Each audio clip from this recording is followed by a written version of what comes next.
दिल्ली में 5 अक्टूबर में हुए कार्यक्रम में हिंदू धर्म के 10,000 लोगों ने बौद्ध धर्म अपनाया और अंबेडकर भवन में ली गई 22 प्रतिज्ञाओं की शपथ ली। इसी 22 प्रतिज्ञाओं पर आपके समाज कल्याण मंत्री राजेंद्र गौतम को सवाल के घेरे में खड़ा किया गया।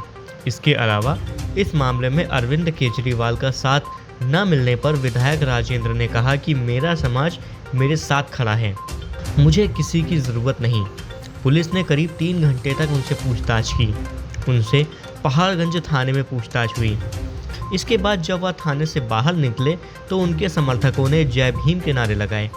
वहीं सीएम अरविंद केजरीवाल द्वारा बचाव न करने के सवाल पर आप विधायक ने कहा, मैं हर कुर्बानी के लिए तैयार हूँ। मैं वकील हूँ, मैं बेरोजगार नहीं होऊंगा। मेरा समाज मेरे साथ खड़ा है, मुझे किसी की ज़रूरत नहीं।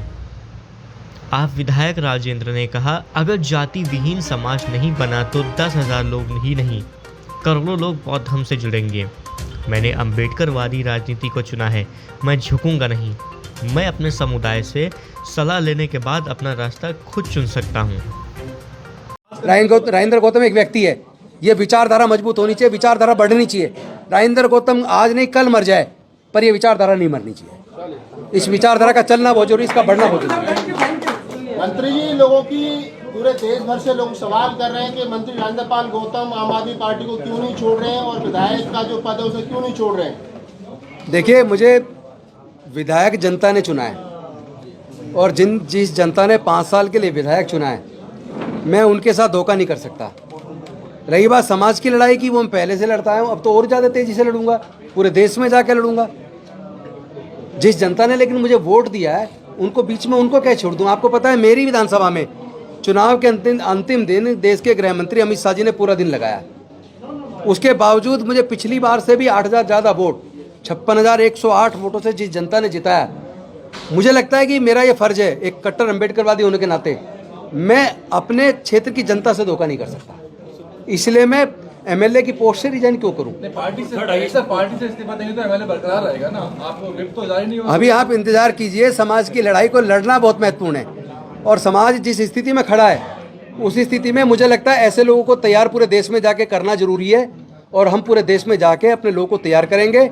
5,000 वकील हम आने वाले दो महीने के अंदर पूरे देश में तैयार करेंगे। अपने डॉक्टर्स, इंजीनियर्स, प्रोफेसर्स, साइंटिस्ट और अपना जो इंटेलेक्चुअल का एक टीम, थिंक टैंक तैयार कर रहे हैं कहूँ या ये कह दूँ तैयार हो गया है। बहुत जल्दी समाज की लड़ाई को सही दिशा में, चूँकि लड़ाई भावनाओं से नहीं लड़ी जा सकती। लड़ाई ये बेसिकली 2 चीज़ों के बीच है, किसी एक पार्टी के बीच की लड़ाई नहीं है। ये लड़ाई मनुवाद और अम्बेडकरवाद के बीच है। इसको अगर आप पार्टियों में बांट के देखेंगे तो आपको पता लगेगा हर जगह एक ही विचारधारा के लोग हैं। ये लड़ाई बेसिकली अम्बेडकरवाद और मनुवाद के बीच है और इस लड़ाई में अम्बेडकरवाद की लड़ाई को बेहद मजबूती से लड़ना जरूरी है। उसके लिए अपने जैसे लोग पूरे देश में तैयार करने। इसको हम राजनीतिक दृष्टि में जाएंगे तो हमारा समाज की लड़ाई पीछे छूट जाएगी, क्योंकि जब हम राजनीति के चक्कर में गए तब तक हमारी समाज की ताकत कमजोर हुई है। राजनीति को अपने रास्ते पर चलने दो, लेकिन समाज की लड़ाई को किसी को तो आके लड़ना पड़ेगा ना। हमने संकल्प किया, हम टीम तैयार करेंगे पूरे देश के अंदर अपनी सामाजिक लड़ाई को, जो आए दिन जो जुल्म जाती समाज के ऊपर हो रही है। हमारा दिल दुखता है, आंखों में आंसू निकलते हैं, ऐसा लगता है सीना छलनी हुआ पड़ा है। क्या करेंगे मंत्री बने रह के, एमपी एमएलए बने रह के, अगर इस लड़ाई को लड़ पाए। सर, जो साथी आपके साथ लगातार बने हुए थे वही कह रहे हैं और आपके ऊपर आरोप भी लगा रहे हैं कि आपको इस्तीफा नहीं देना चाहिए था, चाहे कोई भी दबाव रहा होता, आपको बर्खास्त कर दिया जाता तो एक बड़ी लड़ाई। मुझे लगता है कि जिस तरह की परिस्थिति पूरे देश में है, इस देश में मनुवाद से लड़ाई को लड़ना ज़्यादा महत्वपूर्ण है, बशर्ते की कुर्सी पर बने रहना। देश में मनुवाद से लड़ाई को लड़ना ज़्यादा महत्वपूर्ण है, बशर्ते की कुर्सी पर बने रहना। तो मुझे कुर्सी पर बने रहने, मैं आपको सच बताऊं तो मैं पहले से ही मेरे मन में ये विचार चल रहा था कि जल्दी से मुझे रिजाइन करके अपने समाज की हक अधिकार की लड़ाई के लिए पूरे देश में निकलना चाहिए। तो परिस्थिति ऐसी बनी कि एक तरफ अम्बेडकरवाद और तथागत बुद्ध का धम्म है और एक तरफ मंत्री पद की कुर्सी है। तो मुझे लगा कि मुझे मंत्री पद की कुर्सी को लात मार के अब अपने बाबा साहेब के रास्ते पे आगे बढ़ना चाहिए। मुझे जो उस वक्त उचित लगा वो मैंने कर लिया। हो सकता है इसमें मेरे से अगर कोई गलती समाज को लगता हो कि समाज से पूछना चाहिए था, तो मैं उसे अपनी गलती जरूर मान सकता हूँ कि मुझे समाज से नहीं पूछा मैंने। कल मनीष सिसोदिया जी को सीबीआई ने नोटिस देकर के बुलाया, पूरी पार्टी रोड पे थी और आप 5 घंटे तक थाने में बैठ रहे, जिलाध्यक्ष भी नहीं पहुंचा पार्टी। लेकिन मेरे समाज के लोग पूरे देश में खड़े हैं ना, हमें पता है दलितों की लड़ाई दलित लड़ते हैं, हमारी लड़ाई को लड़ने के लिए कोई दूसरा नहीं आता, ये इतिहास गवाह है। तो हम अपने दम पे, हमारा समाज अपने दम पे लड़ाई लड़ता है, हमें किसी सहारों की जरूरत नहीं। समाज का कहना है कि सर समाज आपके साथ है, आप केजरीवाल साहब के साथ हैं। देखिए, मैं बार बार दोहरा रहा हूँ, आप बार बार राजनीति की तरफ ले जाना चाह रहे हैं। आप लड़ाई को राजनीति की तरफ मोड़ने की बजाय समाज की लड़ाई को तैयार करने में सहयोग दें। सर, समाज में एक मैसेज नहीं जा पा रहा है कि ये दोनों लोग अलग अलग हैं। पहुंच जाएगा message, you wait for some time. Sir, जो 11 विधायक है दिल्ली में और भी ऐसी कैटेगरी से आते हैं, क्या वो आपका साथ दे रहे हैं? मैं पहले ही कह रहा हूँ कि अम्बेडकरवादी सबसे ताकतवर व्यक्ति होता है और हर कोई अम्बेडकरवादी बन नहीं सकता। हर किसी के अंदर उतनी ताकत नहीं होती कि वो अम्बेडकरवादी बन जाए। अम्बेडकरवादी कसौटी पे खड़ा उतरना बहुत, आप उसमें, हमारे लोग ज़्यादा तक नुकसान इसलिए उठाते हैं, वो हमारे लोग भावुक ज़्यादा होते हैं।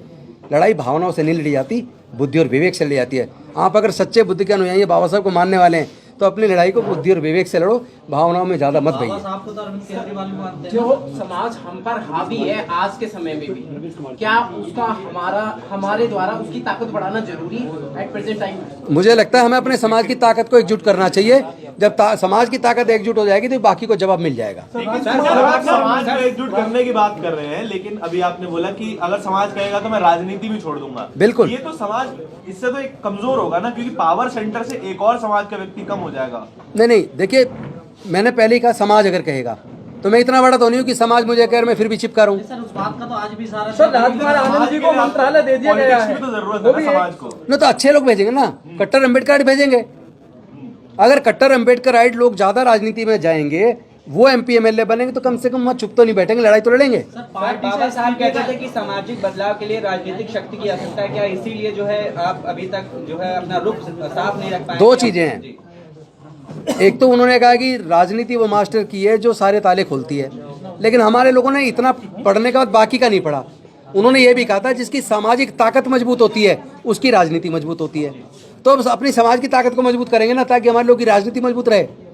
सर, राजकुमार आनंद जी को मंत्रालय दे दिया गया है, उनको शुभकामनाएं, उनका नाम नॉमिनेट कर दिया है और जल्दी वो शपथ लेंगे और वो हमारे साथी हैं समाज के, उस नाते हम उसको हर प्रकार का सहयोग करेंगे और उम्मीद करेंगे कि वो इस लड़ाई को आगे बढ़ाएंगे। सर, बताया जा रहा है कि वो क्या 5 अक्टूबर को आपके बीजेपी वाले साथ गए थे। हाँ, वो थे। क्या सर ये वक्त नहीं है जब सभी दलों को एक साथ आना चाहिए इस मुद्दे पर, ताकि बहुजन समाज की आवाज एक? सच तो ये है कि बहुत सारी पार्टियों के लोग इस मुद्दे पे साथ आए हैं और लोग इस लड़ाई को लड़ने के लिए तैयार हो रहे हैं। मैं फिर से दोहरा रहा हूँ, आप सामाजिक शक्ति को मजबूत करने में सहयोग करें, इसको बार बार राजनीतिक सवाल पूछ के सामाजिक लड़ाई को कमजोर ना करें। सर, आपको नहीं लगता है सर अधिकतर आपके साथ में बसपा के लोग खड़े हुए हैं? मेरे साथ पूरे देश के लोग खड़े हैं, इसको भी राजनीतिक पार्टी में मत बांटिए। लेकिन सर, समाज के जो लोग हैं वो तो फ्री बिजली पानी में लगे हुए हैं आज भी। आप इंतजार करो, लोग, हमारा समाज जाग रहा है और पूरे देश में अगर इतनी 22 प्रतिज्ञाएं पहली बार हुई हैं, इसका मतलब समाज जाग रहा है। उसको पढ़िए, समझने की कोशिश कीजिए। समाज अब और ज़्यादा जुन जाति बर्दाश्त करने के लिए तैयार नहीं है और इतना जाग रहा है, आने वाले समय में हर बुराई के खिलाफ सख्ती से खड़ा नजर आएगा। सर, इसमें कितनी सच्चाई है कि इस्तीफा जो है, ऐसी खबरें चल रही हैं कि मनीष सिसोदिया? मैं आपको बार बार दोहरा रहा हूं कि आप बार बार राजनीति में किस लिए ले जा रहे हैं। मैं नहीं दूंगा इस सवाल का जवाब, मैं दे चुका, मैं इस सवाल का जवाब दे चुका। मैंने अपनी मर्जी से इसलिए दिया है क्योंकि मुझे समाज की लड़ाई को लड़ना है। राजनीतिक मंत्री बने रहने के आदमी की कुछ सीमाएं होती हैं, लेकिन मंत्री पद से हटने के बाद MLA की कोई सीमा नहीं है। MLA सवाल पूछता है, मंत्री जवाब देता है, MLA तो मुद्दे उठाता है। तो अब हम समाज के मुद्दे पूरे देश में उठाएंगे। सर, कोर्ट के साथ साथ रोड पर किस तरीके की लड़ाई लड़ेंगे आप कह रहे हैं? रोड पे तो एक अम्बेडकर जो लड़ता आया आज तक, उसको और ज़्यादा धार देंगे, मजबूती के साथ लड़ेंगे और कोर्ट में वकालत करेंगे उनकी, अपने लोगों की। वकील के तौर पे कोर्ट में लड़ेंगे और एक एक्टिविस्ट के तौर पे सड़क पे लड़ेंगे और एक MLA के तौर पे विधानसभा के अंदर उठाएंगे। सर, समाज तीनों मोर्चे पे लड़ाई लड़ी जाएगी।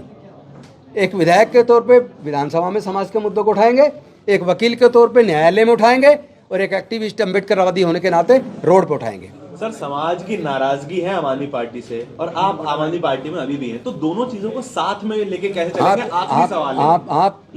आप प्लीज थोड़ा इंतजार कीजिए। मैं अपने सुनिए, राजेंद्र गौतम के लिए कोई मुश्किल है, राजेंद्र गौतम रहे ना रहे कोई बड़ी चीज नहीं है। राजेंद्र गौतम एक व्यक्ति है, ये विचारधारा मजबूत होनी चाहिए, विचारधारा बढ़नी चाहिए। राजेंद्र गौतम आज नहीं कल मर जाए, पर ये विचारधारा नहीं मरनी चाहिए। इस विचारधारा का चलना बहुत जरूरी, इसका बढ़ना बहुत जरूरी।